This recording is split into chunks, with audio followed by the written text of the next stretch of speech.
Hey guys, tonight we begin with the rowdy, smoky and slightly sticky world of the medieval tavern, the unsung heart of every town, the unofficial news centre, and the only place where a knight, a farmer and a bard could all get equally drunk and equally robbed.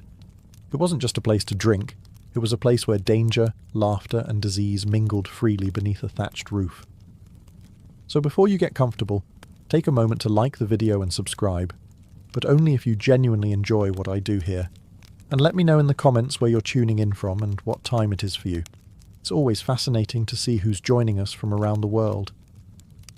Now dim the lights, maybe turn on a fan for that soft background hum, and let's ease into tonight's journey together. You've trudged through a muddy street that smells like a blend of horse, smoke, and questionable soup. It's raining, of course, or just finished, so everything's slick, including your only pair of shoes. You're tired, you're hungry, and you've nearly been run over by a cart full of turnips twice. You need a drink. So how do you find a tavern in a medieval town? There are no glowing signs, no Yelp reviews, and certainly no GPS. What you do have are your ears. Just follow the noise. Somewhere, past the blacksmith's forge and the fishmonger yelling about his fresh river eels, is a chorus of laughter, shouting, and someone aggressively singing about a goose. And there it is. A crooked wooden building, leaning slightly as if even the architecture has had one too many. Hanging above the door is a wooden sign, barely legible, with a crude painting of... Is that a barrel? Or a bear? Or maybe both? Either way, this is it. Welcome to the tavern. The front step is slick with ale, and as you push open the heavy, iron-hinged door, it lets out a creak so long and dramatic it might qualify as its own form of entertainment. Instantly, warm air and the rich perfume of smoke, wet wool, stale beer, and mystery meat hit your face like a drunken handshake. You've made it. Inside, the ceiling is low enough to make tall men duck and drunk men bump their heads. The floor is dirt. Not metaphorically, literally, though someone's laid down straw in an attempt to pretend it's cleaner. It isn't. There are no private booths, no waiters with menus, and no such thing as quiet conversation. This is a medieval tavern, and it only comes in two settings: rowdy and closed due to fire. You spot an open seat at a lopsided bench near the hearth, but it's wet. With what, you don't ask. Someone nearby is arguing about a stolen chicken. Another is passed out with a ladle still in his hand. A one-eyed dog gnaws on a bone under a table like he pays rent there. And this, friend, is just the entrance. You've only just arrived, and already it smells like a night to remember, or forget. As the heavy tavern door slams shut behind you, the darkness wraps around your senses like a damp wool blanket, warm, uncomfortable, and slightly suspicious. Your eyes adjust slowly. Candlelight flickers against soot-stained walls, casting dancing shadows that make even the chairs look like they might pick a fight. The hearth blazes in the far corner, doubling as both heating and open flame hazard. Smoke drifts lazily in the air, not quite escaping through the chimney that might be stuffed with a dead crow. But what hits you hardest isn't the noise or the heat, it's the smell. A medieval tavern's scent is less aromatic and more emotional trauma. The top notes are ale, warm, sour, and splashed liberally across every surface. Beneath that, sweat, years of it, human, horse, and maybe something mythical. Add a hint of mouldy bread, wet straw, and a whisper of boiled onions, and you have a blend no perfumer has dared bottle. The tables are carved with years of initials, crude drawings and knife scars. They wobble with a kind of stubborn pride. The benches creak under the weight of muddy boots, thick cloaks and questionable decisions. The floor? Dirt as promised, but layered with straw meant to soak up spills, spit, and the occasional unconscious customer. You step carefully. One wrong move and your foot sinks into something with a texture best left undescribed. The crowd is a living, breathing organism. Loud laughter erupts in one corner, while two men argue about the price of a pig in another. A woman slams a mug down hard enough to spill half her drink, and no one even flinches. A man at the next table stares at you with the dazed look of someone who's either thinking very deeply or forgetting how chairs work. Someone nearby sneezes. The entire left side of the room collectively leans away. And still, despite the overwhelming assault on your modern sensibilities, there's something welcoming here. The tavern is alive. It's rough, raw, and completely unfiltered. The medieval version of a community hub, minus the hygiene, and with 400% more shouting. You find your seat. It's a bit damp. It's probably cursed. But for now, it's yours. At first glance, the tavern's layout looks like someone arranged the furniture during an earthquake, and then just decided to leave it that way. There's no blueprint, no bar area, no cozy booths in the back. Just a sprawling, uneven spillage of tables, benches, barrels, and the occasional wooden crate being passed off as a seat. Everything is too close together or too far apart, depending on how drunk you are. The hearth is the only real centerpiece. A big open fire roaring against one wall, doing its best to provide warmth, light, and a healthy dose of indoor smoke inhalation. Around it, people crowd in for comfort, like moths with mugs. Those with the best seats hog the warmth. Those without? Well, that's what ale is for. The bar, if you can call it that, is usually just a thick wooden plank resting across two barrels, sagging under the weight of jugs, mugs, and elbows. Behind it stands the tavern keeper, multitasking between pouring drinks, yelling orders, and giving that one guy in the corner the death stare of, "You still haven't paid for last Tuesday." There are no menus. You ask what's available and brace yourself. The answer is usually ale or shut up and wait. A narrow staircase, possibly original, definitely splintery, leads to the upstairs rooms. If you squint, you can see a boot hanging from one of the railing posts. No one's entirely sure if it's decorative or a warning. Some taverns have a back room. It might be for storage. It might be for illegal gambling. Or it might be where the last person who insulted the barmaid was taken, never to be seen again. It's best not to ask. The walls are stained with candle soot, the windows are covered with greasy cloth or animal hide, and every surface has been thoroughly polished by the elbows, boots, and spilled drinks of generations past. And maybe a chicken. Somehow, despite the chaos, or because of it, it works. Everyone knows where to go, how to sit, when to shout, and when to duck. It's not organised, but it is alive. Every medieval tavern has a ruler, and it's not the local lord or the tax collector. It's the tavern keeper. They may not wear a crown, but don't be fooled. This person runs the show. Equal parts chef, server, accountant, babysitter, and executioner of barroom justice. The tavern keeper is a one-person institution, and they take no nonsense. If it's a man, he's likely built like a barrel with arms, grizzled, grumpy, and carved from cured meat and bad decisions. If it's a woman, and often it is, she's sharper than a blacksmith's file, and can silence a room with a single look. Either way, they've seen everything, heard worse, and cleaned blood out of straw before breakfast. They greet regulars with a nod, strangers with suspicion, and troublemakers with a tankard to the head. Behind the bar, they keep mental tabs on who's paid, who owes, and who's had 3 too many. And they do it all without writing anything down. Because medieval literacy might be rare, but tavern memory is terrifying. The tavern keeper sets the tone. If they're in a good mood, the place hums. If they're in a bad mood, you'd better drink fast and keep your jokes to yourself. They're the referee in every argument, the judge in every cheating scandal, and the first to grab a club when a fight breaks out. You do not mess with the tavern keeper. They also know everything. Who's in debt, who's having an affair, who arrived in town under a false name. Need information? Bribe the barkeep? Need protection? Sit near them? Need a favour? Better hope you didn't break a mug last week. Some have a helper, a son, daughter, spouse, or orphan they sort of adopted, and now make carry barrels twice their weight.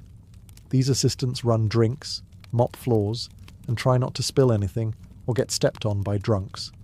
So while the tavern may feel like chaos to you, it's actually a very delicate ecosystem. And in the centre, commanding it all like a storm god in an apron, stands the one person keeping the ale flowing and the roof from collapsing into a riot, the tavern keeper. So, you finally settle onto a creaky bench, dodging elbows and spilled stew. Your throat's dry, your boots are damp, and it's time for the main event, the drink. But don't expect a wine list or a polished mug. This is a medieval tavern. Your choices are limited, lukewarm, and possibly life-threatening. Let's start with the classic, ale. Unfiltered, unpasteurized, and usually brewed in the back room where the dog sleeps. It's thick, cloudy, and often comes with floaties, bits of grain, yeast, or possibly a chunk of the previous customer's moustache. It's not cold because there's no ice. And you don't ask how long it's been sitting in the barrel, you just drink and hope. Next up, mead, honey wine. Sounds fancy, right? In reality it's sweet, strong, and occasionally explosive. If the tavern keeper made it themselves, it might be delicious, or it might taste like regret and bee venom. It's usually served to nobles, wedding guests, or that one bard who insists on being paid in gold or mead. Then there's cider, made from apples that were either freshly picked or dropped on the ground 3 weeks ago. Sharp, tangy, and served in cracked mugs that may double as soup bowls by morning. It's the drink of choice in orchard-rich regions, or for those who want something just alcoholic enough to forget the smell of the man sitting beside them. Wine? Technically, yes. But unless you're in southern Europe or the nobility's in town, it's likely watered down, soured, and served with a side of sarcasm. Good wine is reserved for lords, bishops, and the merchant who just sold 12 crates of salt. And water? That's a bold choice, because half the time it's teeming with invisible death. Boiling costs fuel, and clean wells are rare. That's why even children drink ale. It's not about the buzz, it's about not dying of dysentery before age 8. No one's measuring shots or crafting cocktails here. You drink from mugs made of wood, clay, or tin. Some still have last night's stew in them. You raise your mug, sniff it, and sip. It's warm, it's bitter, and somehow, it's perfect. Because in the medieval tavern, if it's wet and won't kill you immediately, it's a fine vintage. So you've survived the drink? Barely. Now your stomach growls, reminding you that you haven't eaten since sunrise, and your last meal was mostly barley and sadness. Time to eat. But don't get excited. There's no menu, no waiter, and absolutely no one asking if you have any dietary restrictions. You don't order food in a medieval tavern. You ask what's left, then hope it's hot and only vaguely mysterious. The star of the tavern table is usually pottage, a thick stew made from whatever grains, vegetables, and questionable proteins were lying around that day. It's been cooking in the same pot since Monday, and it's now Thursday. New ingredients are added daily. Nothing is removed. It's less of a meal and more of a culinary time capsule. If meat is involved, congratulations.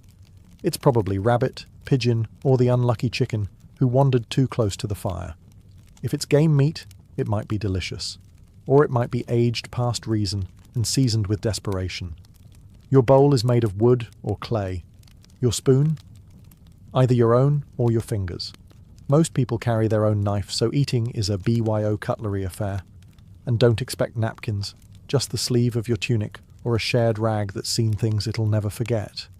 Bread is also on offer. It's tough, dark, and heavy, more a weapon than a food. If it's soft, it was baked today. If it's hard, it was baked last week. Either way, it pairs well with cheese that smells like an old boot and has started developing its own personality. Sometimes there's salted fish, sometimes pickled eggs. Occasionally you'll find a tavern offering a special, which is just a fancier way of saying, we had too much of this lying around. Flavour, optional, texture, unpredictable. Still, in the flickering firelight, with noise all around and the warmth of food in your hands, it's not bad. It's filling. It's hot. And if you don't think too hard about what's floating in your bowl, it might even be comforting. You're not here for fine dining. You're here to eat like a survivor. Once you've found your seat, ideally one without a knife stuck in it, you start to notice the real entertainment, the people. A medieval tavern is the original social media feed, loud, chaotic, half-true, and fully committed to oversharing. To your left, there's a red-faced farmer, already deep into his fourth ale, retelling the same story about his cow giving birth sideways. He slaps your shoulder mid-sentence like you're a lifelong friend, or a good replacement for the pig he usually drinks with. At the far end of the room, a hooded stranger sits in shadows, nursing a drink slowly. He could be a runaway monk, or a bandit, or just really bad at eye contact.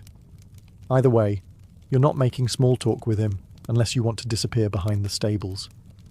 Near the hearth, a soldier in battered armour is regaling a group with tales of battle. His story involves dragons, Frenchmen, and a talking sword. It's definitely false, no one cares. His tankard is full, and his audience is laughing. There's a merchant, loud and sweaty, shouting prices for grain that no one asked for. He pulls gold coins from his pouch like a man begging to be robbed by midnight. A pair of locals play dice on a warped table, their expressions intense. One of them clearly cheats. The other knows and lets it happen, probably saving the fight for when his ale runs out. A bard strums in the corner, voice cracking on the high notes of a love song that sounds suspiciously like one he just made up. No one minds. He's wearing pants, and he's in tune. That's already better than last night's guy. Women wander through the crowd, some tavern staff, others working their own business. They're sharp-eyed, confident, and absolutely not to be trifled with. They'll flirt, laugh, or knock your teeth in depending on your tone. Children occasionally dart between legs, swiping leftover bread or coin. No one stops them. It's just part of the rhythm. Everyone is watching, drinking, plotting, and pretending not to notice the man slumped under the table. This tavern isn't just a place to eat and drink. It's a living, breathing performance. And tonight, you're part of the cast. Forget lutes and ballads for a moment. The real soundtrack of a medieval tavern isn't a song, it's a symphony of chaos. It begins with the clink of mugs, dozens of them slamming against wood in celebration, negotiation, or drunken misfire. Some clang cheerfully, others shatter completely. Both are met with cheers. Then comes the laughter. Big, loud, belly-deep laughter that sounds like it escaped from a wild boar. Most of it makes no sense. A farmer chuckles at his own joke about hay. A knight giggles at the word pottage. A monk wheezes uncontrollably every time someone says duck. You learn quickly not to ask. Voices layer over one another, each louder than the last, fighting for dominance like roosters in a coop. There's arguing, storytelling, shouting about taxes, and at least one person misquoting scripture to win a bet. The bartender yells orders while swatting flies. A barmaid shouts at a man who tried to grab her, and someone keeps repeating, "Another round," like a battle cry. And in the corner, the bard. With a half-tuned lute and 3 missing strings, he plays the same 4 chords on loop, occasionally bursting into verses about lost love, found chickens, or noblemen who wore their pants backwards. No one really listens, unless he starts singing about someone in the room, at which point things get very entertaining or very dangerous. Someone spills something. Someone burps loud enough to make the rafters tremble. Someone else falls off a bench and keeps talking from the floor like it's intentional. In the background, dogs bark, a goat bleats. Why is there a goat? And chairs scrape across dirt like thunderclaps in a wooden cavern. It's not peaceful, but it's oddly rhythmic. Occasionally the room goes quiet. Not by choice, just a sudden lull. It lasts exactly 3 seconds. Then someone farts heroically, and the music starts again. This isn't background noise. This is the tavern's heartbeat, raw, rowdy, and relentlessly alive. If you listen closely enough, it starts to make sense. A kind of harmony born from disorder. And like the rest of the tavern, it only gets louder the longer you stay.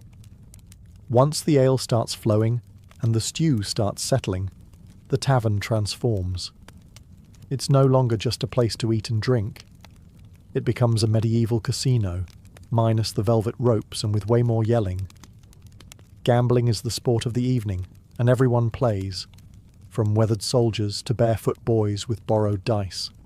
There's no dealer, no pit boss, no regulation, just a cracked wooden table, a handful of copper coins, and the vague promise that someone's about to lose their dignity.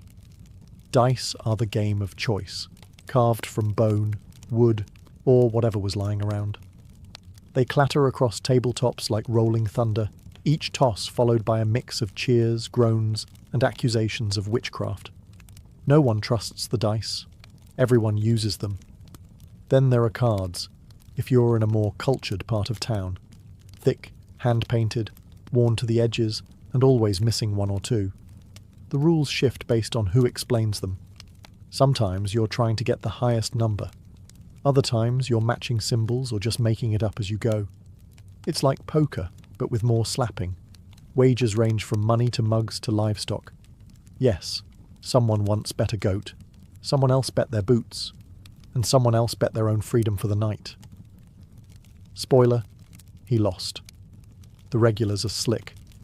They shuffle quickly, roll slowly, and smile a little too wide. Cheating? Of course. It's half the fun. A hidden die here, a marked card there, a mysterious cough when the lucky player leans in. If you win big, you buy a round or risk getting jumped. If you lose badly, you smile, pretend you meant to, and slowly push your chair back toward the door. Side games erupt too. Arm wrestling, thumb wars, and the ever-popular who can drink the most without falling over. The winner earns applause. The loser earns a night under the table and a headache that lasts until next market day. But even when the rules are unclear and the stakes are absurd, the energy is addictive. Because in a medieval tavern, luck isn't just a game. It's a gamble with your purse, your pride, and possibly your pants. As the night deepens and the tavern fills with warmth and humidity, a new kind of performance takes the floor. One made of words, music, and confident nonsense. This is story time, medieval style. A bard clears his throat in the corner, gently plucking at a half-tuned lute, the strings squeaking like old boots. He's missing a few teeth, but not a bit of confidence. With a dramatic flourish, he launches into a ballad of heartbreak and heroism. Something about a knight who fell in love with a mermaid and drowned nobly while reciting poetry. No one believes him. Everyone listens anyway. That's how it works here. Truth is optional. Entertainment is everything. Around the tables, others join in. Not bards, just patrons with ale-fueled bravery and a tale to tell. One man swears he once wrestled a bear and lived to drink about it. Another claims he saw a witch turn a cow into a goat. A third insists he's related to Charlemagne on his mother's cousin's side. Everyone's story begins with, "You won't believe this, but..." And they're right. We don't. But we want to. Boasts become ballads. Mishaps become myths. Someone tells a joke so bad it circles back to being good. Someone else recites a poem, likely plagiarized from a monk's scroll. The room claps, hoots, or throws bread, depending on the quality or quantity of the performance. If you're lucky, a skald or minstrel might be passing through. Professionals who travel from town to town, exchanging music for coins, meals, and occasionally a place to sleep indoors. Their songs are polished, their tales long, and their ability to rile up a crowd? Dangerous. But even they know the golden rule of tavern tales. Never let facts ruin a good story. In this smoke-filled room, with the fire crackling and the mugs sloshing, storytelling isn't just entertainment. It's tradition. It's connection. It's how you make friends, enemies, and the occasional lifelong drinking partner. By midnight, Half the tavern is reenacting the story of the one-legged knight who fought off 6 highwaymen with a ladle. You laugh, you cheer, you forget it's all made up. Because in a medieval tavern, every liar is a legend, if the story's good enough. As the night deepens and the ale keeps flowing, something changes in the air, a kind of boozy boldness. The bard is halfway through his 3rd song about unfaithful shepherdesses, and suddenly, everyone's feeling romantic. Welcome to medieval flirting. Subtlety has left the building. It starts with eye contact, or at least one eye, slightly squinting through a mead-induced haze. A man with 2 remaining teeth leans across a bench and slurs, "Milady, your beauty burns brighter than the hearth." She responds by hurling a bread crust at his forehead. The room cheers. Others try their luck more gently, offering refilled mugs, clumsy compliments, or offers to help carry a bowl of stew so it doesn't spill. Spoiler, it still spills.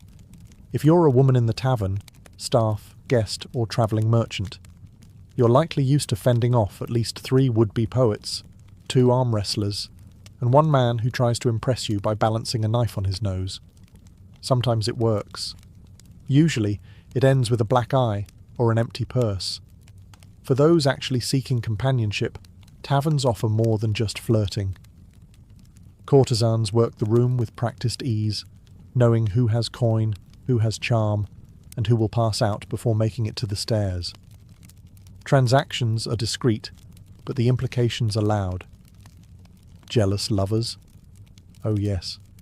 Nothing sparks a tavern fight faster than a stolen glance, a wandering hand, or a husband catching his wife laughing a little too hard at the bard's joke about bishops. Tables are overturned, mugs are weaponized, a bench gets broken in half, again. And yet, somewhere in the middle of all this chaos, genuine sparks fly. A shy baker's daughter and a travelling stonemason laugh over shared stew. 2 drunk farmers bond over a mutual hatred of turnips. A monk accidentally flirts with a nun. Love, or something like it, survives in even the rowdiest corners. Because in the medieval tavern, romance is equal parts charm, chance, and not falling face first into your bowl mid-sentence. You might win a heart, you might earn a slap. Either way, you're going to remember it, or at least hear about it the next morning. It was bound to happen. Maybe someone spilled a drink. Maybe someone accused someone else of cheating at dice. Maybe 2 people claimed the same bench and neither backed down. Or maybe someone said something about someone else's mother, goat or soup. Doesn't really matter. Suddenly it's on. The tavern, once a blur of music and mugs, turns on a dime. A stool flies. A tankard crashes to the floor. Someone yells, "Hold my bread!" and launches themselves over a bench with all the grace of a drunk catapult. No one is surprised. In fact, most people don't even stop drinking. A bar fight in the Middle Ages isn't rare, it's expected. It's practically a feature. And while it sounds terrifying, it's usually more comedic than deadly. People swing wildly, miss, trip, and land in someone's dinner. Hair is pulled, beards are grabbed, shirts are torn. The tavern keeper roars like a battlefield general while holding a ladle in one hand and a club in the other. Occasionally someone joins the fight with no idea why. They just saw action and leapt in, fists first. Others place informal bets, cheer, or slide their mugs out of splash range. Weapons? Rare. Most folks know better. Pulling a blade in a tavern can turn a casual brawl into a full-blown tavern legend, and no one wants to be banned from the only place that serves hot food and warm ale. Eventually, someone hits the floor and stays there. Someone else stumbles into a wall and decides that's as good a place as any to sit and rethink their life. The fight burns out like a tavern candle, suddenly and without ceremony. And here's the strange part. Once it's over, it's over. The fighters are separated, mugs are refilled, someone starts a song, and within 10 minutes, everyone is laughing again, including the guy with the bleeding nose. No grudges, no lawsuits, just bruises, stories, and maybe a new nickname like One-Eyed Arnold or Benchbreaker Bill. Because in a medieval tavern, a good fight, is just part of a good night. Messy, ridiculous, and weirdly bonding. And if no one gets hurt too badly, it's just another round of entertainment. So the brawl's over, the bard has passed out mid-ballad, and your stomach is full of mystery stew and slightly fermented cider. It's time to sleep, or at least attempt to. But don't expect a feather bed and lavender-scented linens. This is a medieval tavern, not a spa. If the tavern offers lodging, it's likely a creaky staircase away. Upstairs, past slanted floors and beams low enough to test your skull's durability. The rooms are small, cold, and absolutely shared. Privacy doesn't exist. You're sleeping shoulder to shoulder with strangers, some snoring like church bells, others dreaming loudly in languages you've never heard. Beds? Technically, most are straw-stuffed mattresses, thin, lumpy, and crawling with what medieval folks fondly called companions. You lay down fully clothed, boots on, dagger under your pillow, not for comfort but for defensive strategy. Blankets are shared, so are smells. And if someone had garlic earlier, someone always has garlic, it will become an intimate part of your dreams. If you're too poor, or too drunk, for a room, you sleep downstairs, on a bench, under a table, or just in a corner by the hearth, curled up next to a dog that may or may not belong to the tavern. You'll be stepped on, probably sneezed on, and maybe used as a footrest. The tavern never really quiets. Even after the last mug is drained and the last fight patched up, there's always someone muttering in their sleep, a log popping in the fire, or a distant fart echoing through the rafters. And yet, somehow, you drift off. It's not comfortable. It's not clean, but it's safe enough. The fire keeps the worst of the cold away. The tavern keeper keeps watch with one eye open and a club in hand. And the noise becomes its own kind of lullaby. Familiar, human, alive. You'll wake with a sore neck, a dry mouth, and a questionably acquired bruise. But for a few hours, you sleep, in the company of travellers, rogues, farmers, and fools. No kings, no silence, just snoring, straw, and the faint hope your boots are still there come morning. Dawn creeps in like an uninvited guest, sliding pale light through the cracks in the shutters and poking at your eyelids with merciless persistence. The tavern has changed overnight, not quieter exactly, but quieter in a defeated sort of way. You open one eye. Someone's boot is on your chest. Someone else is mumbling in their sleep about sheep taxes. The bard is snoring under a table, clutching his lute like a lover. A chicken hops across the floor, pecking at yesterday's bread crusts. No one questions where it came from. The fire has died down, leaving the room cold and smoky. A few patrons begin to stir, groaning like wounded warriors from battles fought entirely inside their own skulls. One man sits up, looks around, and lies back down. Having decided today isn't worth it. The tavern keeper is already up, because of course they are.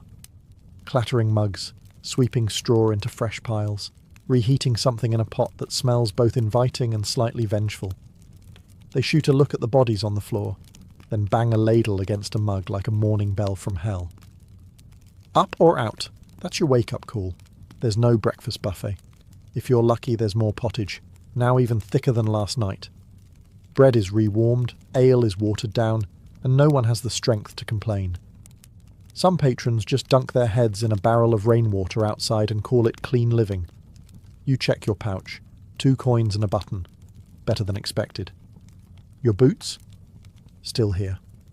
One of them has a bite mark, but they're yours. A win. A few new faces trickle in.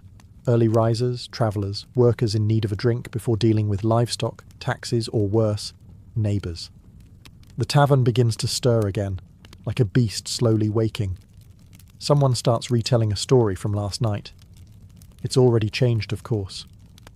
Now there were 2 fights, and the bard's song summoned a ghost. Everyone nods like it's gospel. The night was chaos.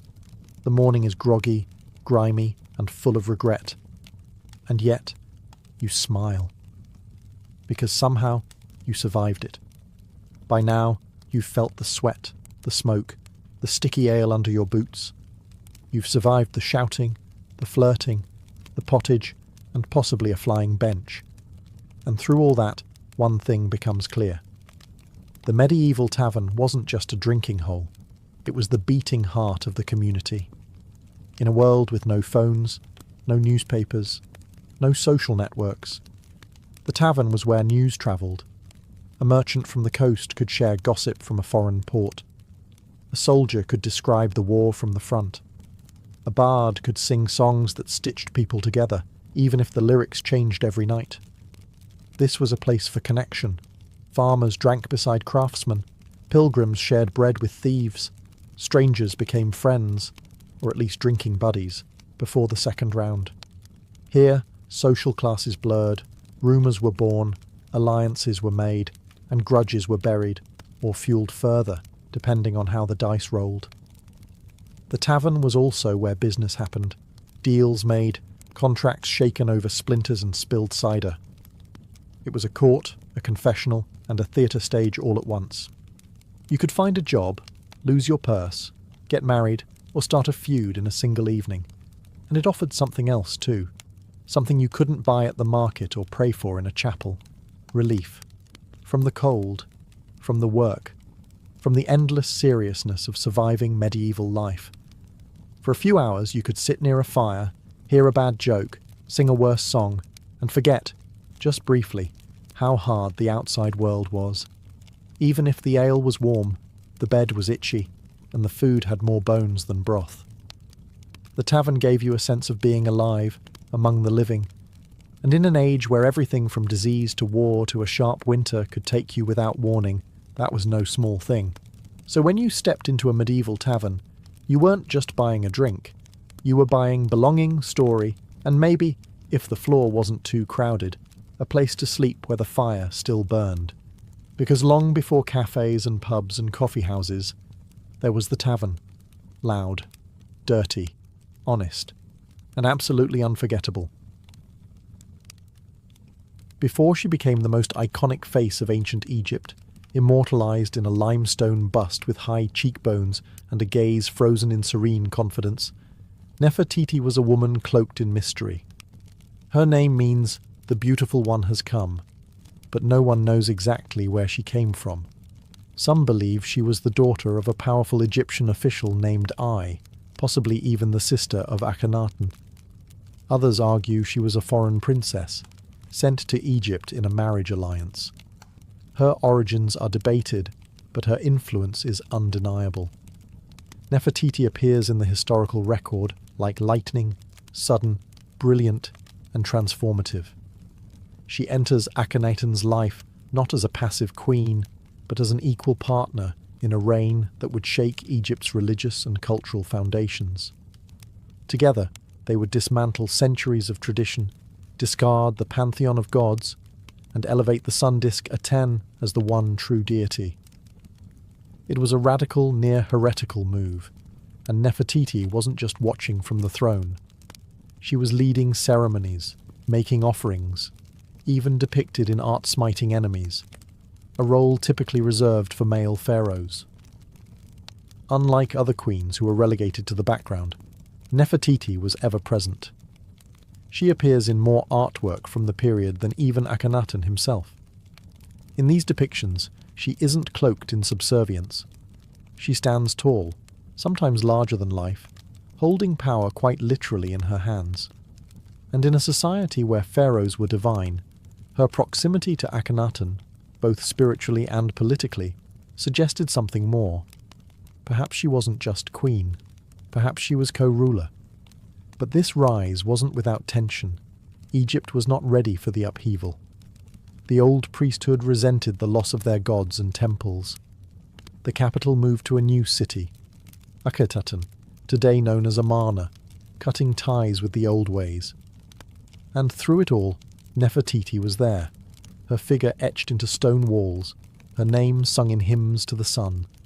Yet, for all her visibility in life, her death is a complete vanishing act.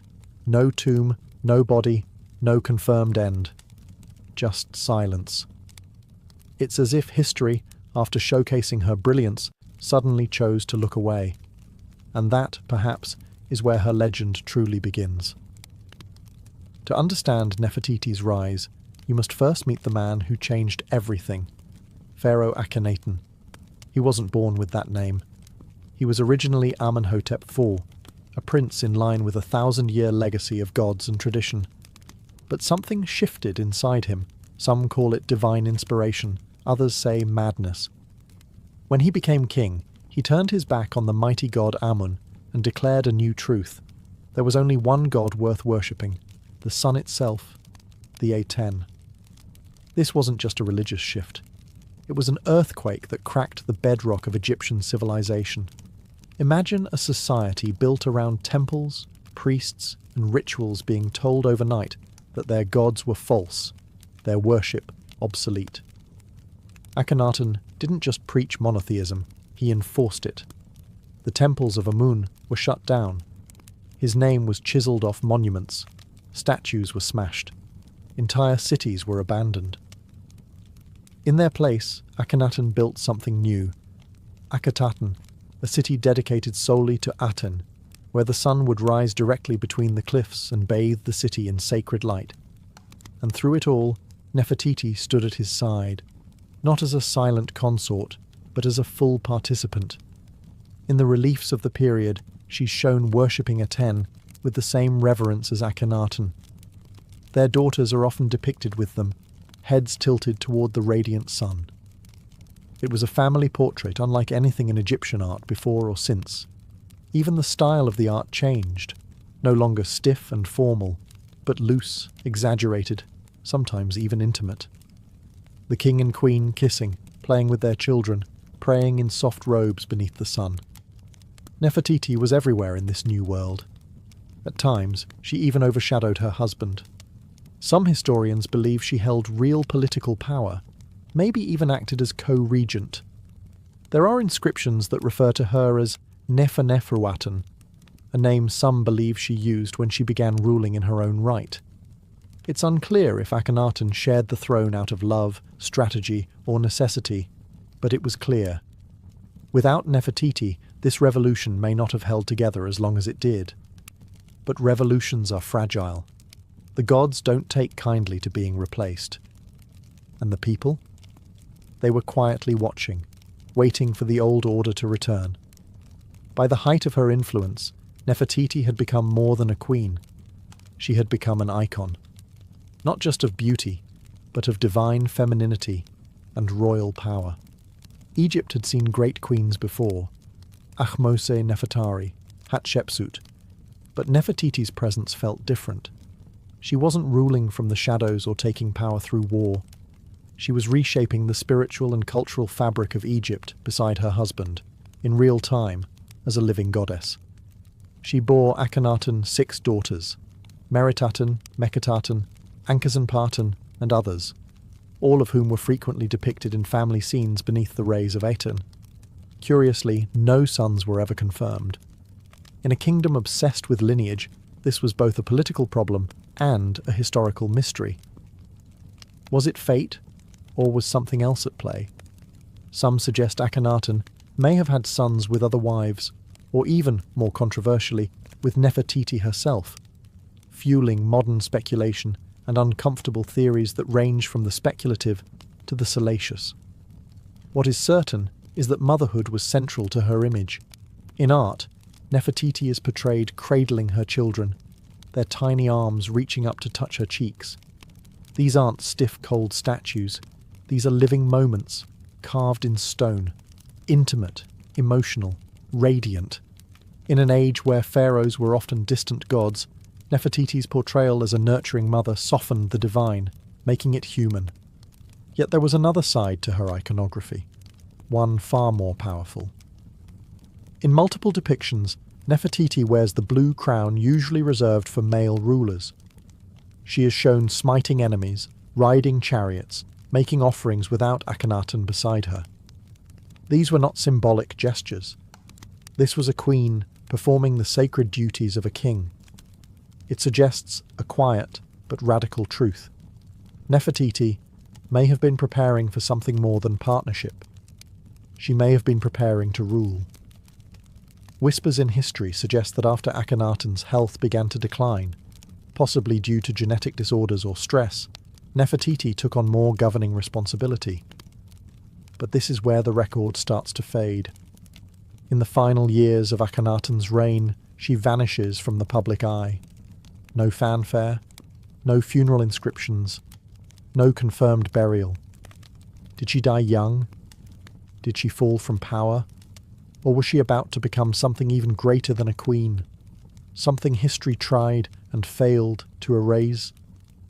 One day, Nefertiti was everywhere, etched into walls, praised in hymns, ruling alongside a revolutionary pharaoh. And then, like a breath in the desert wind, she vanished. No ancient Egyptian queen had ever been so visible.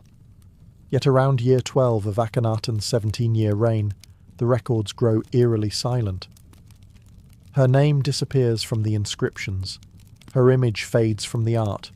No tomb, no death announcement, no mourning scene. For a woman so central to Egypt's cultural upheaval, her absence is more than strange. It's a black hole in history. So what happened to her? One theory suggests the simplest answer. She died. Childbirth was risky, even for royalty. Nefertiti's second daughter, Meketaten, also disappears from records around this time, possibly indicating a dual tragedy, a mother and daughter lost in the same dark moment. But if that were true, why no elaborate funeral, no tribute, no temple? This was a woman revered like a goddess. A quiet death doesn't fit the script. Others propose something far more political.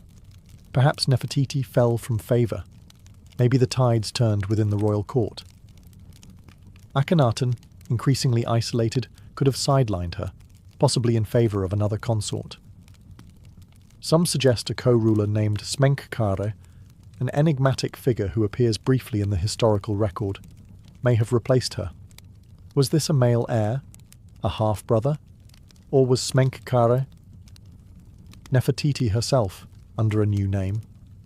That's the most electrifying theory, that Nefertiti didn't disappear at all. She transformed.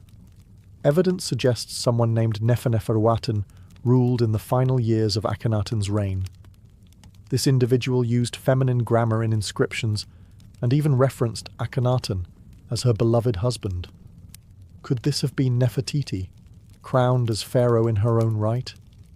If so, she would have joined the rarest ranks in Egyptian history, a female king like Hatshepsut before her. But even this theory dissolves in sand. Neferneferuaten's reign ends abruptly, and then comes a name more familiar. Tutankhaten, later Tutankhamun, a child king who would reverse his parents' reforms and restore the old gods. If Nefertiti did reign alone, it was short. And if she was Smenkhkare or Neferneferuaten, she ruled as a ghost queen, visible only in hints, half-carved cartouches, and broken relics, a puzzle missing its centerpiece. And so, just as suddenly as she arrived, the most powerful woman in Egypt disappears. But her legend, that was just beginning to take shape.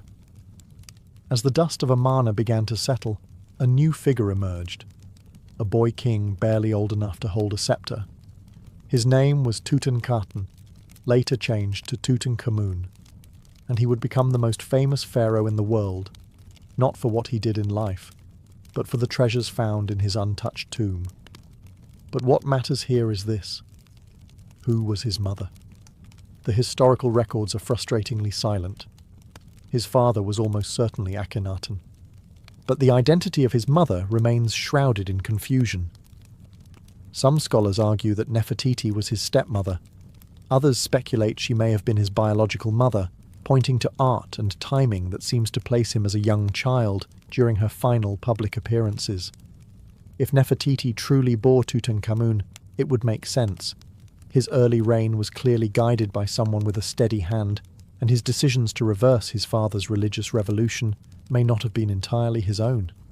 And that's where the intrigue deepens. Who was steering the ship during Tutankhamun's fragile reign? The boy king was only about 9 when he took the throne. A child can't restore a religious empire alone. Someone was behind the scenes. Someone experienced in court politics, religion, and public symbolism.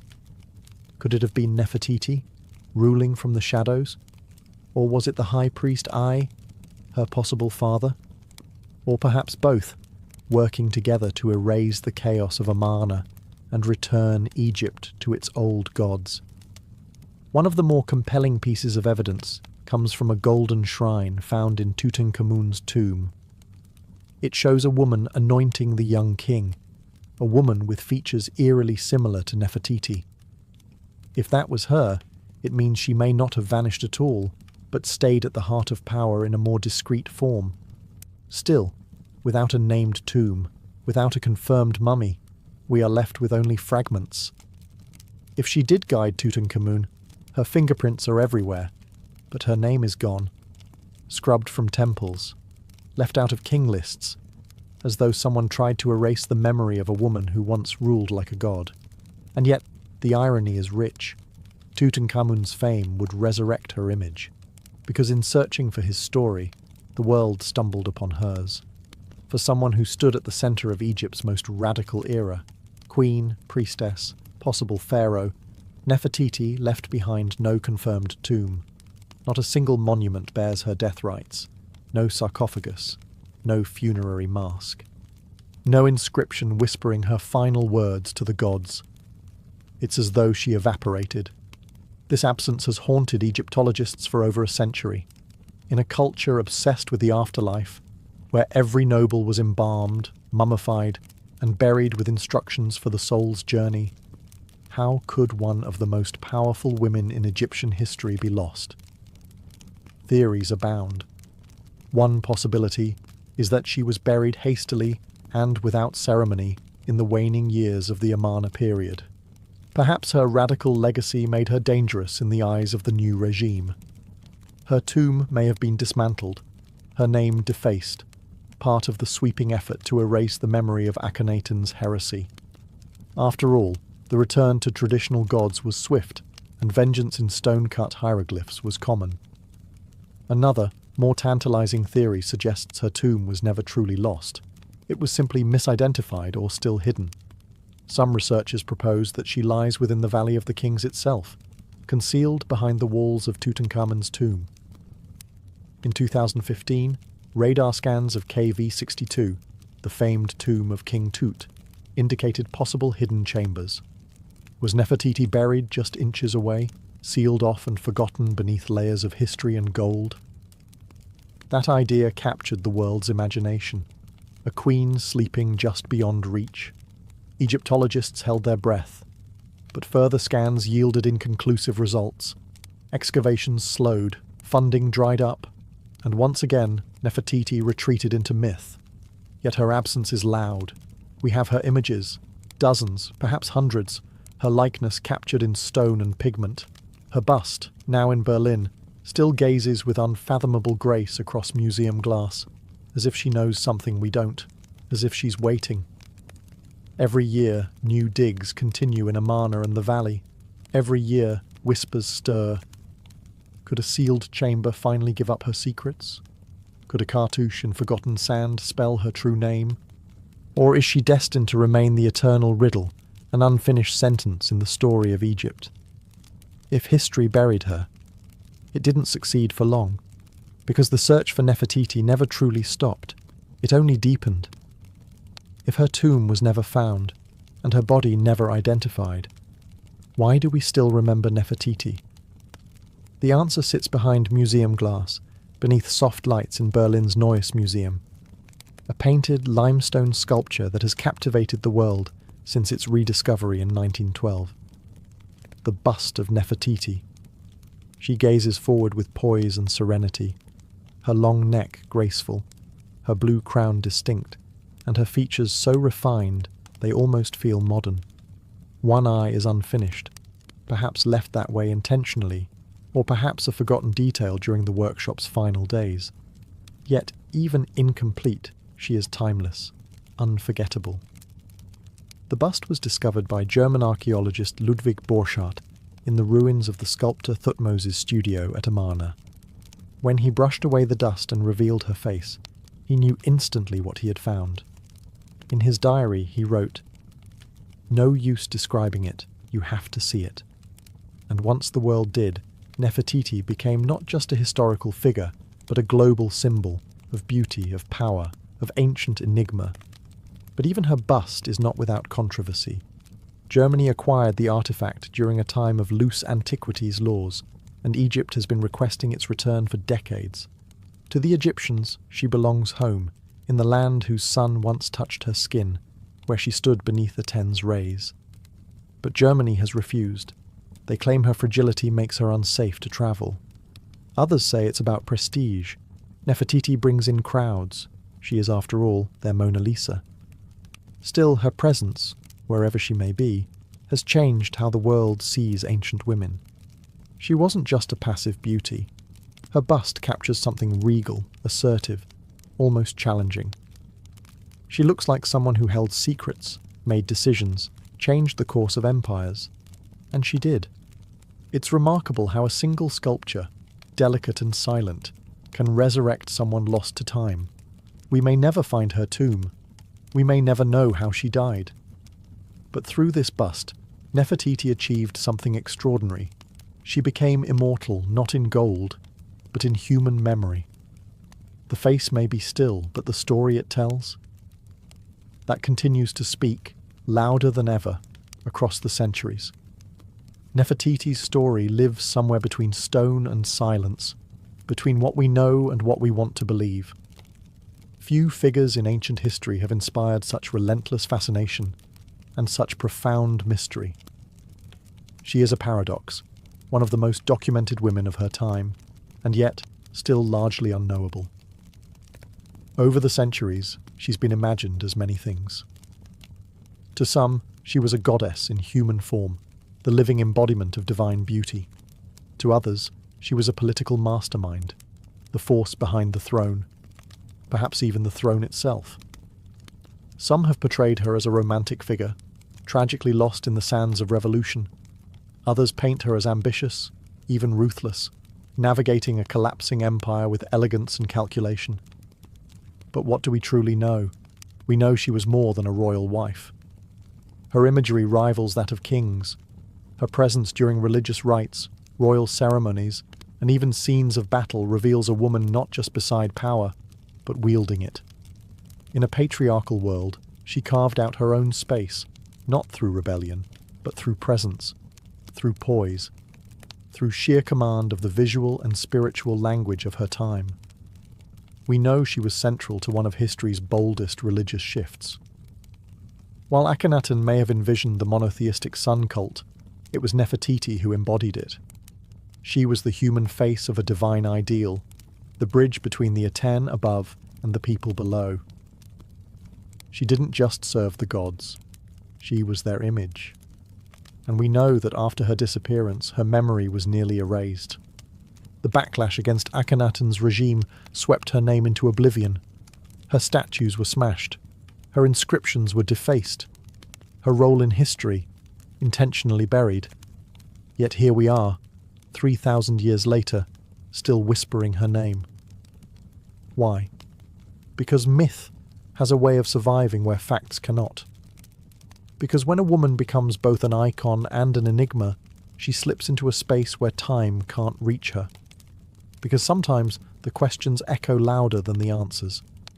And maybe, just maybe, that's exactly how Nefertiti wanted it.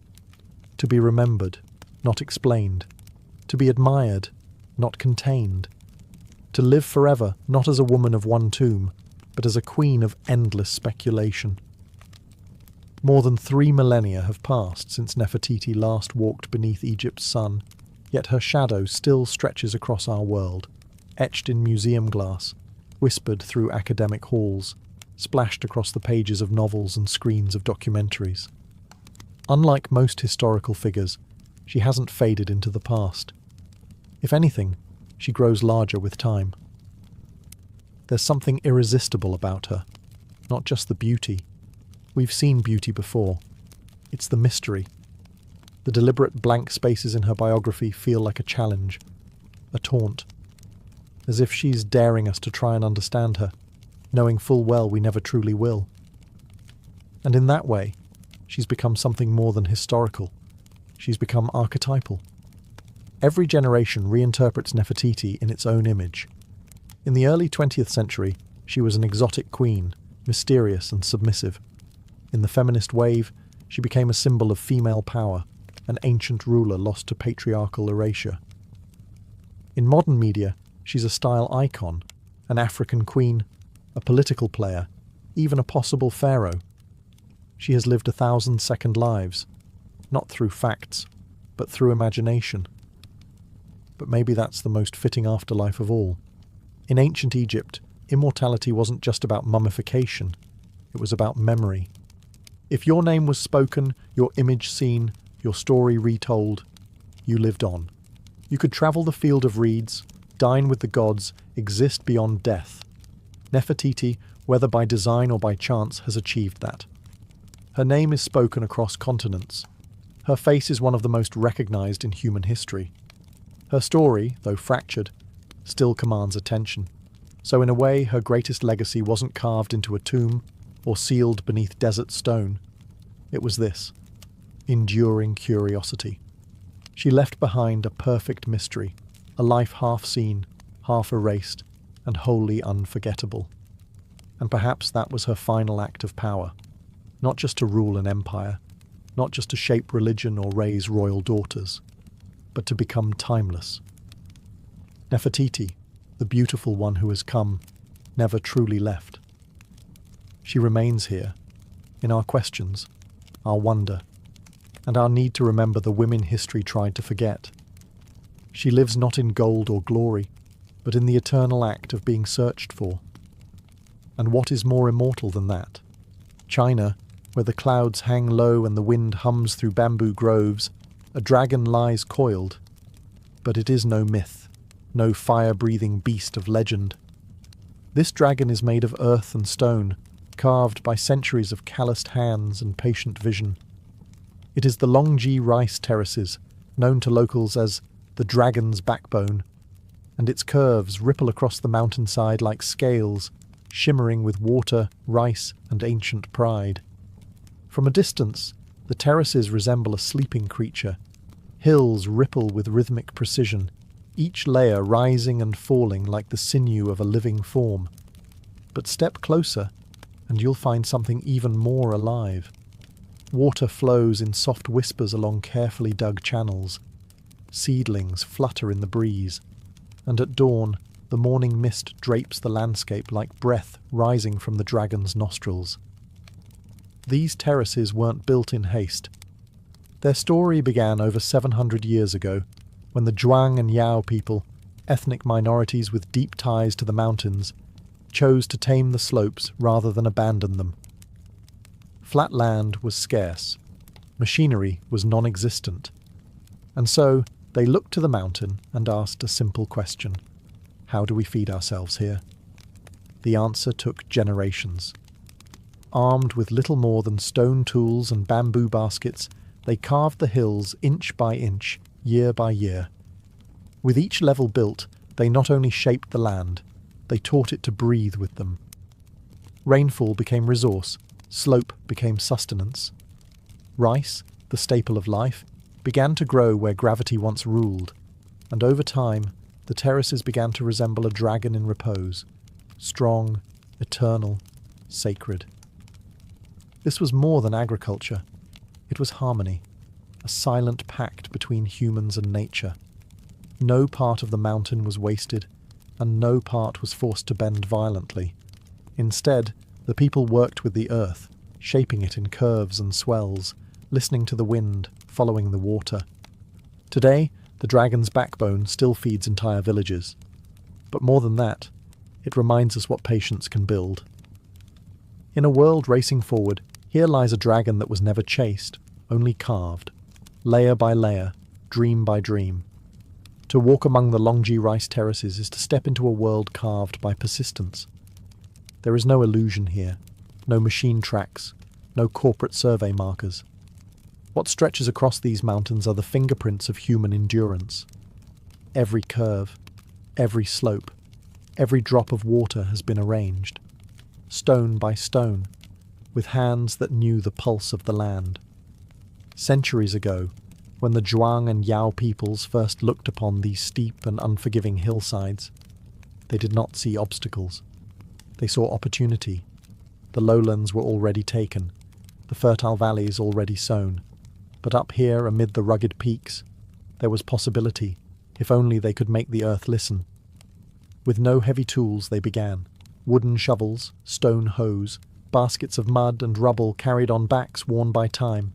Slowly, terraces began to form, horizontal veins across the mountain, held in place by hand-stacked stone walls. These weren't accidental cuts into the slope. They were calculated. Each level had to be perfectly balanced, not only to hold water, but to carry it from one tier to the next without waste. One miscalculation could cause an entire section to collapse. Too steep and the water would rush, too flat and it would stagnate. So they measured not with rulers, but with generations of intuition. Children learned from their elders. Elders watched the seasons, and the mountain, in time, gave in, not with surrender, but with trust. And the result? A landscape that defies nature by flowing with it. From the valley base to the cloud-kissed peaks, these terraces rise like a spiral staircase to the sky. They mirror the topography with elegance, almost as if the mountain grew them itself. But no, the mountain did not shape these curves. Humans did. With no engines, no concrete, no architectural degrees. Just time, just trial and error. Just the belief that land, no matter how steep, can be made to serve life. Today, the terraces remain functional, still farmed, still repaired, still respected. No bulldozers, no shortcuts. The old ways survive not because they resist the future, but because they proved something rare. That tradition, when rooted deep enough, can outlast every storm. If the dragon's backbone is muscle and bone, then water is its blood. It flows quietly, without pumps or engines, tracing ancient channels that slip from mountaintop springs into every terrace below. This hydraulic choreography is no accident. It is the secret life of the terraces, the reason they've endured for centuries. At the top of the mountain, rainwater and natural springs are caught in narrow ditches and earthen canals. From there, gravity becomes the farmer's silent ally. The water descends through terrace after terrace, pooling gently in each field before spilling into the next. This design, fluid, seamless, ensures that every patch of rice receives what it needs. No more, no less. There are no valves, no switches. Control lies in subtle gates made of stone or wood, adjusted by hand and habit. If one terrace overflows, it could flood the next. If one leaks, a drought may follow. And so the villagers, guardians of this delicate system, walk the ridges daily, checking, adjusting, listening to the sound of flow. It's less like farming, more like playing an instrument. One wrong note, and the whole song is off. But the water does more than feed rice. It mirrors the sky. In spring, when the terraces are first flooded, the paddies turn to glass. They reflect the clouds, the sun, even the stars on a clear night. Visitors often describe the sight as surreal, like the mountain has become a living mirror, reflecting both heaven and earth. Then comes summer. The water thickens with stalks of green. The reflection fades, replaced by movement, rippling rice plants swaying in the wind like an emerald sea. In autumn, the water glistens through the gold of ripened grain, and in winter, when farming ceases, snow and frost replace the flowing current. The dragon sleeps, but the channels remain, quiet veins awaiting spring. Time moves differently here, not by hours, but by moisture, by the first trickle of mountain thaw, by the sound of frogs returning, by the scent of wet soil. In a world that measures time in seconds, the the people of Longji still measure it in seasons and drops, and so the dragon lives, not in fire and flight, but in ripples of water, pulsing gently through a living masterpiece of stone and soil. Spring in the Longji Mountains begins not with blossoms but with water. As the snow melts in the higher peaks, streams trickle downward, breathing life into the waiting terraces. The mirror-like paddies are ready. The dragon stirs, and the people prepare for the ritual that ties them to every generation before them, planting the first seed. There is no grand announcement, only quiet movement. Farmers, young and old, rise with the mist.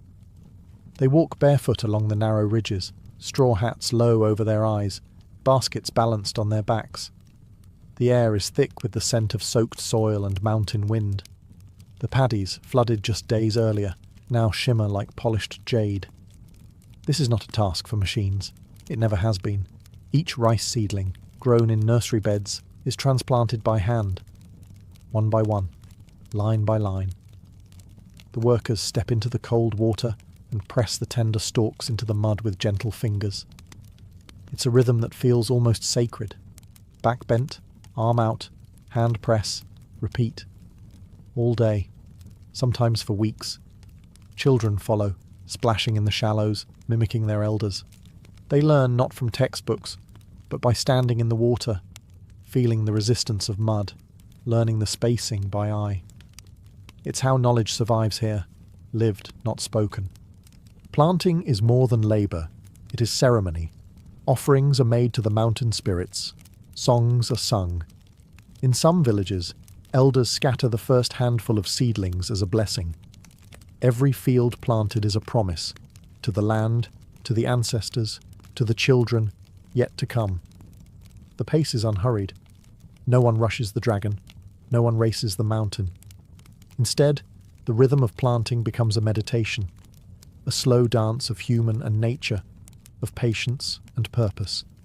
And as the days pass, green shoots begin to rise from the watery fields like whispers. From this moment forward, the terraces will grow not just rice, but hope. Each seed is a prayer, each row a quiet defiance against hunger and haste. And so begins the cycle once again, not with noise or fire, but with hands in mud and hearts in the sky. The dragon is awake, the mountain breathes, and the future is planted, one seed at a time. Scattered along the ridgelines and nestled in the crooks of the terraces are the heartbeats of the dragon's backbone. Villages like Ping'an, Dazhai, and Jingkeng. These are not just settlements. They are living museums of heritage, where every home, path, and balcony clings to the mountain like a memory that refuses to fade. The houses are built of timber, resting on stilts to protect them from the rains and the steepness of the slope. Their rooftops, dark and slanted, mirror the lines of the terraces they overlook. From above, they seem like wooden lanterns floating on waves of green. Inside, life is simple, warm, and deeply communal. Generations share a home. Meals are cooked over wood fires. The smell of rice wine and bamboo smoke drifts into the mountain air. The people here belong to ethnic minorities, the Zhuang and the Red Yao, each with their own language, customs and stories. You'll recognize the Yao women instantly. Their long black hair, uncut since childhood, is coiled into elegant shapes atop their heads. Some let it fall like silk waterfalls when they bathe in the river, a scene so graceful it borders on myth. Despite modernization creeping up the mountain trails, traditions hold strong. Hand-woven clothes dyed in indigo, wooden looms creaking in quiet rooms, music played on reed pipes and bronze drums during village festivals. Weddings still involve ritual dances. The harvest is still welcomed with song. Hospitality is not a transaction here, it's a reflex. Guests are offered tea brewed from local leaves, rice wine in carved gourds, and stories passed down from elders who remember the mountain before electricity arrived. They speak of dragons in the mist, of ancestors who first carved the hills, of spirits who still guard the fields. And though tourism now brings visitors from every corner of the world, The rhythm of village life continues, largely undisturbed. The rice still grows. The rituals still mark the seasons. The terraces, like the people, endure, not by resisting change, but by absorbing it slowly, carefully, like water descending one level at a time. Here, within the dragon's coils, life is not rushed. It flows, it echoes, it remembers.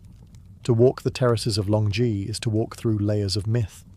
The hills are not just soil and stone. They're alive with stories whispered through bamboo groves and carried on the wind. For the villagers, these mountains are not merely land. They are sacred beings, shaped by gods, guarded by spirits, and inhabited by tales passed from one generation to the next. The most enduring legend speaks of a sleeping dragon whose body stretches across the ridges. Its spine rises in coils, the very terraces themselves. Locals believe that the curves of the mountain are not man-made, but rather the dragon's scales, rising and falling with breath. When mist rolls in from the valley and covers the paddies in white, it's said the dragon stirs, breathing gently in its sleep. Another tale tells of how the terraces were born from divine generosity. In a time of famine, the ancestors climbed the mountains and prayed to the heavens. Moved by their devotion, the gods sent rain and instructed them to carve the hills into steps so rice could grow. The people obeyed, and the dragon appeared to guide their hands. Ever since, they have honoured the mountain with respect, never shouting in the fields, never cutting trees without prayer. These beliefs are not written in books.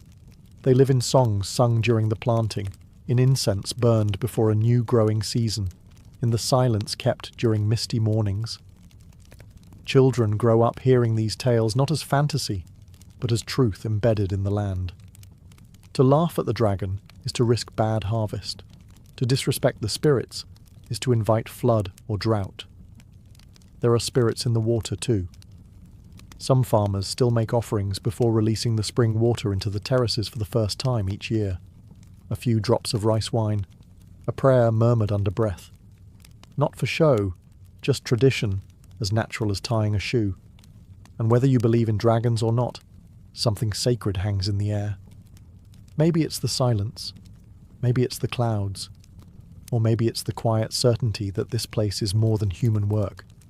It's a story, still being told, written not in ink, but in stone, water, and rice. For centuries, the dragon's backbone was a secret kept by the mountains, remote, quiet, and known only to those who called it home. But no place, no matter how sacred, remains untouched forever. The road came. The wires followed.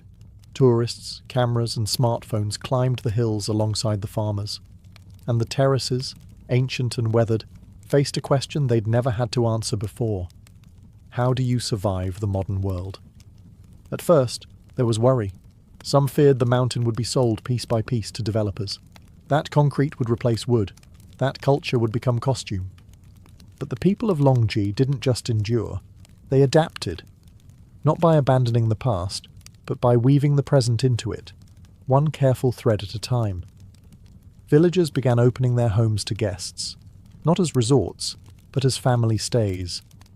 Visitors eat local meals, sticky rice steamed in bamboo, wild greens picked that morning. They sleep in wooden stilt houses, where roosters still announce the sunrise. The experience isn't curated for show, it's lived, honest, real. And the farming. It continues. Each season, locals still flood the terraces, still plant by hand, still harvest with sickles worn smooth by time. Children attend school by day, but help in the fields at dusk. Tourism may bring income, but rice brings life. One supports the other. Both are essential. Some young villagers have left for the cities, but many return. There is something magnetic about the terraces, something deeper than nostalgia. It's the sound of water sliding through the channels, the way the stars reflect in the paddies, the way the mountains teach patience. Local festivals have grown louder, yes.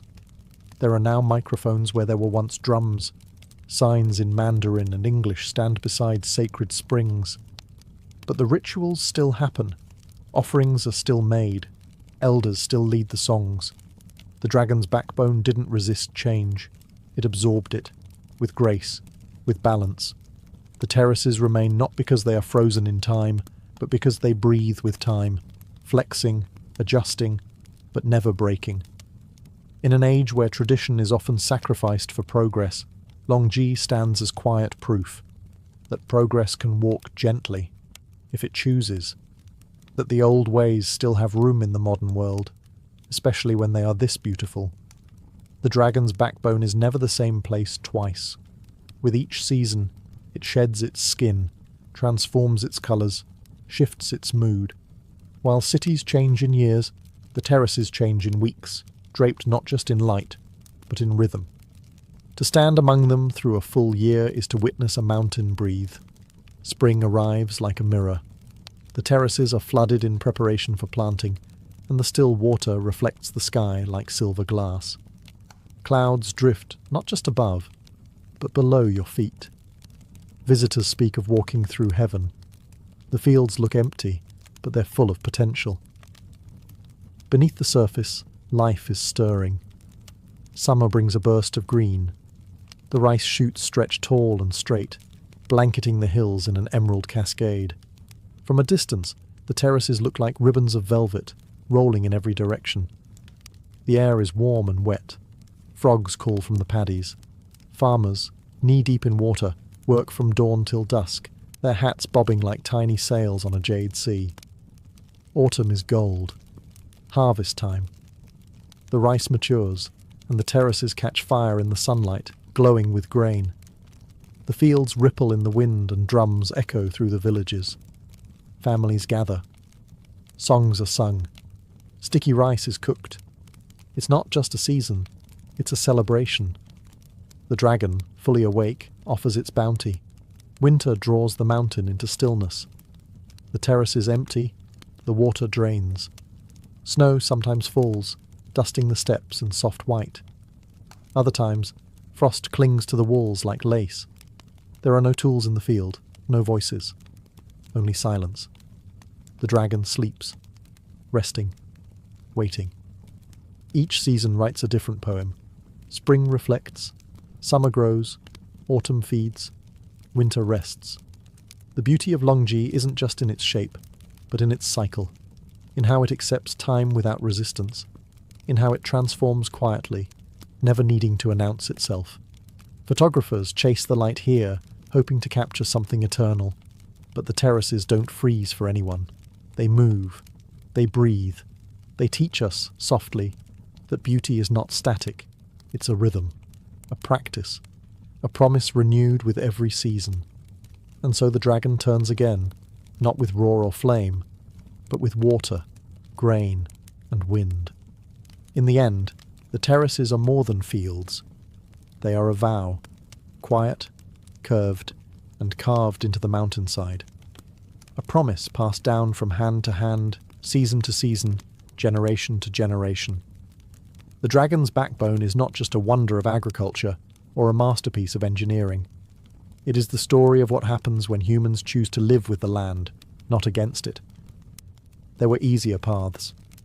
The ancestors of Longji could have moved to valleys, chased flatter ground. But they stayed. They studied the slope, listened to the stone, followed the water. And in doing so, they made the impossible ordinary, feeding villages on a mountainside. Every curve holds a lesson, not just about rice, but about patience, about legacy, about care. These terraces weren't built in years, or even decades. They took centuries. There is no shortcut to harmony, no machine that can replicate the knowledge etched into each stone wall by calloused hands and quiet persistence. And yet nothing about them is frozen. The terraces are alive. They evolve. They bend with the weather, with the needs of the people, with the shape of the world. That's their secret. They were never rigid. They were always fluid. Even now, as the modern world climbs the hills with its signals and screens, the terraces remain grounded. They change, but they do not vanish, because their roots are not just in soil. They are in story, in ritual, in the simple, enduring act of planting a seed and trusting the sky. To walk the dragon's backbone is to witness a contract between humans and the earth, a contract signed with sweat and sun, renewed with every harvest. It's a reminder that progress does not always mean speed, and that greatness doesn't always roar. Sometimes it murmurs, like a stream slipping over stone. And perhaps that is why the terraces speak to so many, from farmers to travellers to dreamers, because they represent what we've nearly forgotten. That the most lasting things in this world are not built with force, but with rhythm, humility, and time. The dragon sleeps, the people endure, and the mountain remembers. Most visitors to Giza lift their eyes to the sky, drawn to the towering silhouettes of the pyramids and the gaze of the great Sphinx. But few ask what lies beneath, under the sand, under the Nile, under centuries of forgotten currents. For in the quiet shallows near the ancient village of Abu Rawash, just a short distance from the Giza plateau, a strange tale stirs. It speaks of something enormous, eroded and ignored, an underwater sphinx. Local fishermen have whispered of it for generations, a smooth-backed shape that seems too symmetrical to be natural, a feline form, half buried in mud and waterlogged sediment. When the Nile's waters recede during droughts, parts of it emerge. Stone curves, grooves, and what some say is a carved paw, impossibly worn but unmistakably shaped by hands. It doesn't sit among the tourist routes. There are no guideposts, no velvet ropes, no tour buses idling nearby. Just an area thick with reeds, brackish water, and silence. Explorers who ventured there claim the land itself feels different, charged, as if memory clings to it. Beneath the murk, sonar scans have picked up geometric patterns and what appear to be blocks placed with intent. But what truly startles are the claims that this figure, a sphinx-like formation submerged near Giza, may predate the pyramids entirely, not by decades, but by millennia. If true, it would shatter the established chronology of Egyptian civilization. The mainstream timeline anchors the Great Sphinx at around 2500 BCE, but this underwater form, if genuinely carved, could belong to an age when the Sahara was still green and the Nile ran wild through a wetter, lusher land. Skeptics, of course, dismiss it as a misidentified rock formation, limestone shaped by water and wishful thinking, but the grooves, the curves, the alignment with celestial markers, it all invites more questions than answers. The site remains unexcavated. Official archaeologists have largely ignored it. Perhaps it's nothing. Perhaps it's everything, a relic not just of Egypt's past, but of a world lost to flood and time. For now, the so-called underwater Sphinx lies quiet, not sleeping, waiting, and if it could speak, one wonders what secrets it would tell, and why so many seem determined not to listen. The legend of the underwater Sphinx moved from whispered folklore to global curiosity in the 1980s. That's when a few independent researchers and divers began publishing strange reports, accounts of a massive lion-bodied figure partially submerged near the Giza plateau. Early photographs were grainy, inconclusive, and often dismissed. But they sparked something that couldn't be put back in the bottle: curiosity, and more dangerously, doubt. One of the most vocal early proponents was an amateur Egyptologist who claimed to have seen a weathered monument deep beneath silt and flood layers during a brief drought window. According to him, the figure wasn't an isolated rock or erosion trick. It had geometry, legs, symmetry, even the faint suggestion of a carved face. Naturally, this challenged the traditional narrative. Egyptology, as a discipline, rests on structure and established timelines. Most scholars place the construction of the Giza pyramids and the Great Sphinx at around 2500 BCE during the reign of Pharaoh Khafra. The suggestion of another Sphinx, older and partially submerged, would require rethinking not just Egyptian history, but the timeline of human civilization itself. Mainstream academics responded with caution, even disdain. Without peer-reviewed excavation, carbon dating, or stratigraphic studies, the claim couldn't be taken seriously. Many argued the so-called underwater sphinx was likely a natural formation, limestone weathered by thousands of years of Nile flooding and sediment erosion. In Egypt, they pointed out, nature often mimics the intentional. Wind, water, and time are capable sculptors, but the photos kept circulating. The sonar readings continued to show odd patterns, too regular, too smooth, too suggestive. And then came the theorists. Authors, filmmakers, and fringe historians began building stories around the mystery. That the Sphinx was a relic of a forgotten civilization, perhaps Atlantean, perhaps pre-dynastic Egyptian, lost in a flood that scoured the Sahara. They pointed to water erosion patterns on the original Great Sphinx, argued for lost technologies, and hinted that what lay beneath the Nile might be far older than accepted memory allows. The debate grew louder, but the ground remained still. No official dig was launched, no museum claimed it, and the Sphinx, if that's what it is, remained right where it always had been, buried in silt, caught between myth and mud. The idea that something near Giza might predate the pyramids isn't just provocative, it's revolutionary. If the underwater Sphinx is more than erosion or coincidence, then Egypt's story didn't begin in the 4th dynasty. It began before it, deep in prehistory, when the Sahara was a green savanna and the Nile roamed wider, wilder, and less predictable.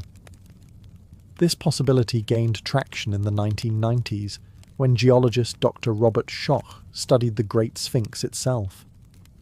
He argued that the deep vertical weathering on the Sphinx's enclosure wasn't caused by wind and sand, but by rainfall, heavy, sustained, ancient rainfall, which hadn't touched the Giza Plateau since at least 7000 BCE. That pushed the possible date of the Sphinx back by thousands of years, well before the first pharaohs carved names into stone. If water shaped the original Sphinx, could water also have hidden an even older sibling? The so-called underwater Sphinx sits in a lower region near ancient floodplains. Some satellite imagery and ground-penetrating radar suggest possible foundations, rectangular outlines, and deliberate shaping, all buried beneath silt and seasonal water. These signs hint that the site may not just be older than the Sphinx. It may come from a time when nothing in Egypt was yet carved in hieroglyphs. Supporters of the theory point to Egypt's missing chapters, the gap between the end of the Ice Age and the rise of the first dynasties. During this time, the Nile shifted courses, the Sahara transitioned from wet grasslands to dry desert, and civilizations may have risen and fallen, undocumented and erased. The idea that an ancient people, pre-literate, pre-pharaonic, could have shaped a monument of this scale seems implausible to traditional historians. But is it? Göbekli Tepe in Turkey was built around 9600 BCE by hunter-gatherers. It features megalithic pillars with carved animals, predating Stonehenge by thousands of years. Could Egypt hold a similar secret? An ancient culture that marked the land with stone long before papyrus carried their stories? If the underwater Sphinx was built in such a time, it would change everything we know about human history. It would suggest not just forgotten ruins, but a forgotten age. One that may have whispered to the builders of Giza, leaving behind more than myth, perhaps a monument drowned, then forgotten. Stone doesn't lie, it remembers.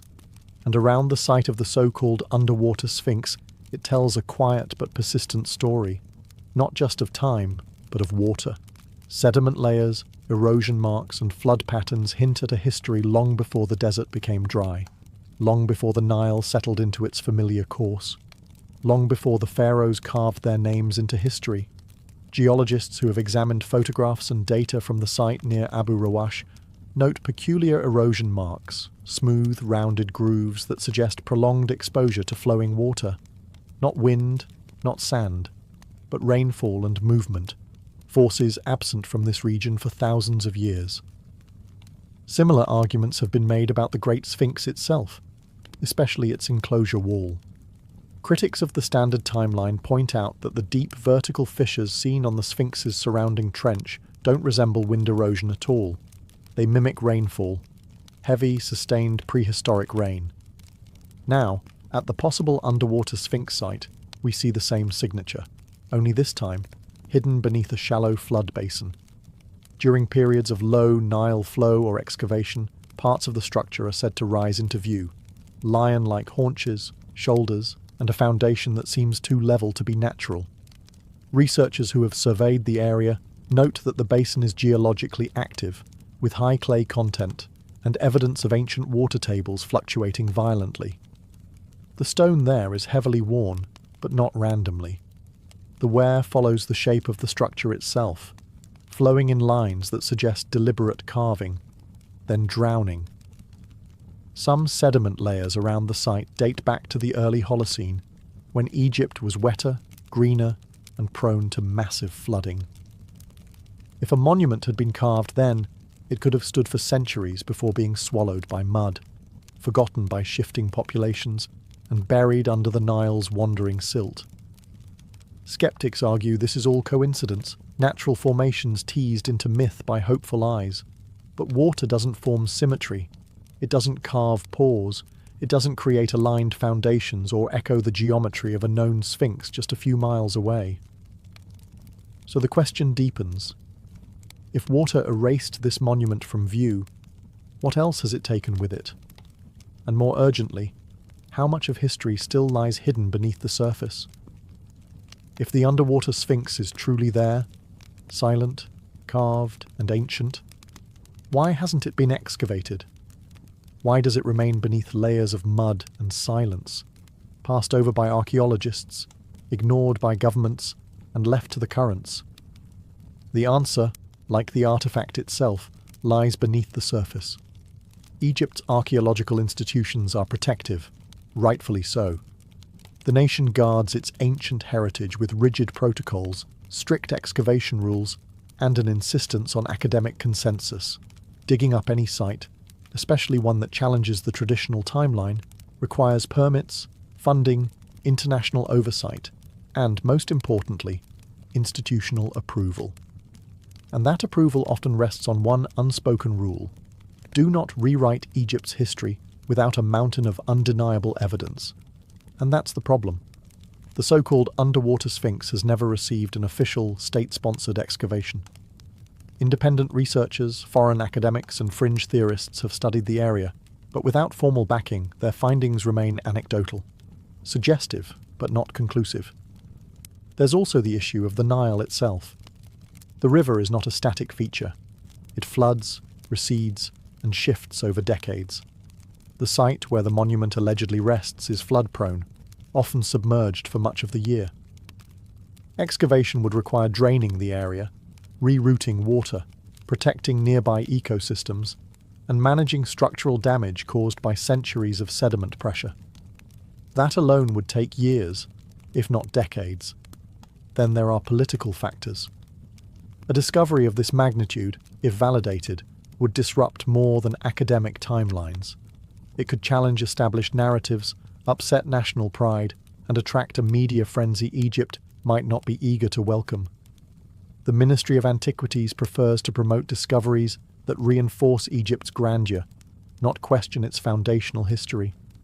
Some whisper that certain institutions may already know more than they reveal, that preliminary studies have been done quietly, behind closed doors. But without public records, peer-reviewed findings, or government announcements, these claims drift into conspiracy. And so, the monument remains buried. Whether by accident or design, it sleeps under mud and skepticism. It is a strange irony that in a land obsessed with preserving its ancient past, one of its greatest mysteries may be hidden in plain sight, unclaimed, unstudied, and untouched by time's official record. But nothing stays buried forever. To the ancient Egyptians, the Sphinx was more than a sculpture. It was a symbol, part guardian, part god, part mystery. With the body of a lion and the head of a man, The Sphinx represented strength fused with wisdom, physical power tamed by royal mind. It was a cosmic sentinel, placed at thresholds where the divine met the mortal. The most famous, of course, is the Great Sphinx of Giza. Towering 66 feet high, it has guarded the plateau for over 4,000 years, facing the rising sun, watching over the tombs of pharaohs. Its exact origin is still debated. Some say it was built by Khafra.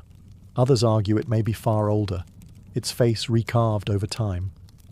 So what would it mean if a second Sphinx, hidden, water-worn and possibly older, exists just miles away? It would change everything. No known records speak of twin sphinxes at Giza. Ancient texts are silent. But in later Greco-Roman tradition, there are mentions of guardians positioned in balance, flanking sacred spaces. In Egyptian architecture, symmetry is sacred. Temples often have twin statues, twin obelisks, twin avenues of lions. Why not twin sphinxes? Some researchers argue that the so-called underwater sphinx might not be a copy, but the original.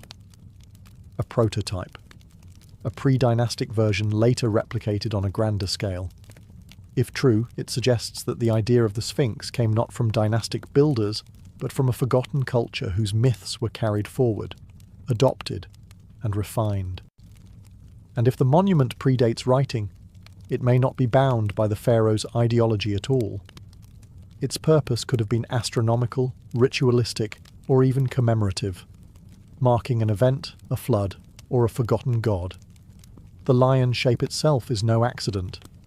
In ancient Egypt, lions represented the horizon, the gate of dawn and dusk. A sphinx facing east watches the rebirth of the sun, eternally. To carve one was to freeze that sacred act in stone. Now imagine one carved before the pyramids. Aligned, guarding, waiting. It would not just rewrite history. It would redefine the mythos of Egypt itself, not as the beginning of civilization, but as the last echo of something even older. And the fact that this symbol might be sleeping beneath water, all the more fitting for a guardian of lost worlds. As whispers of the underwater sphinx echo further across the world, a quiet divide has opened, one that runs deeper than sediment or stone. On one side stands traditional Egyptology, cautious, structured, and rooted in academic consensus. On the other, a growing community of independent researchers, alternative historians, and curious minds who believe something extraordinary is being overlooked. Mainstream scholars insist on evidence, peer-reviewed studies, stratigraphy, inscriptions, and radiocarbon dates. Their concern is not unwarranted. Egypt is filled with natural rock formations that resemble human or animal shapes, and misidentifying them can lead to misinformation. Archaeology, after all, must be careful. The past is fragile. It cannot be rebuilt once broken by careless hands or media hype. But to others, caution has become complacency. Independent investigators, many of them trained scientists or engineers from outside the field, argue that the underwater sphinx and similar anomalies deserve deeper study. They point to high-resolution satellite images that show unnatural symmetry, to LiDAR scans that detect rectangular foundations beneath layers of mud, to erosion patterns that seem shaped not by chaos, but by design. They also question the political motivations behind silence. Tourism dollars flow through well-trodden monuments. A new sphinx, especially one that threatens the accepted timeline, could disrupt Egypt's narrative and authority. The fear, they suggest, is not of fraud, but of rewriting everything. Books, documentaries, podcasts, and conferences now regularly feature the underwater sphinx. It has become a symbol of hidden history, used as both rallying cry and cautionary tale. Supporters call for open excavation. Detractors warn against pseudoscience. The truth, as always, is lost in the middle, buried beneath voices as thick as the Nile's silt. The divide isn't just academic, it's emotional. It speaks to how we approach the past. Do we trust only what has been confirmed, or do we follow the hints left just beyond reach? The underwater sphinx forces that question into the open. It's not just a rock or a relic, it's a litmus test for how curious we're allowed to be. And as long as it remains unearthed, both sides will continue to argue, above a monument that says nothing, yet might change everything. There's something haunting about a mystery buried in plain sight, especially when it wears the face of a lion and stares up from the mud with ancient silence.